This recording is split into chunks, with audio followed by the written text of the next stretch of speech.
હવારની જમણી આંખ ફરકતી હતી. મારા બાઈકમાં લખ્યા હશે કનુ દટ્ટીના દર્શન. લે બાપુની આંખોય ફરકે. મને તો એમ કે બાપુની ખાલી મૂછો જ ફરકતી હશે. હા?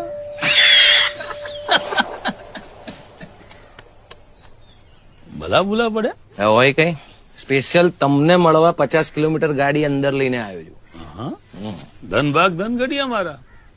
બાકી મન તો એમ કે શહેરની કલબોના કલબલાટ હદી ગયા હોય તો બાપુની ડીલી ક્યાંથી સાંભળે. હા? તે અમદાવાદી ક્લબો એની જગ્યાએ બાપુ, અને તમારો અસલ ઠાઠ એક બાજુ. હા હા, આવી મજા હોય ત્યાં. લે મોંઘેરા મહેમાન છે, સાના છે પણ નો ધરાય, કહુંબા ધરવા પડે. ખોલો ઇંગ્લિશ. ના, કા ડેલીની અસલ મજા ક્લબની નહીં. લાવો પહેલી ધારનો જ. એ વાત હોળાના હાસી. કે મોટા વહીવટમાં પડ્યા ને એટલે ક્લબ સિવાય મેળ ના પડે. હા, એટલે તમારી ડેલી જેવી મજા નહીં, પણ હા જ પડે. 5 આંકડાનો મેળ ત્યાં જ પડે.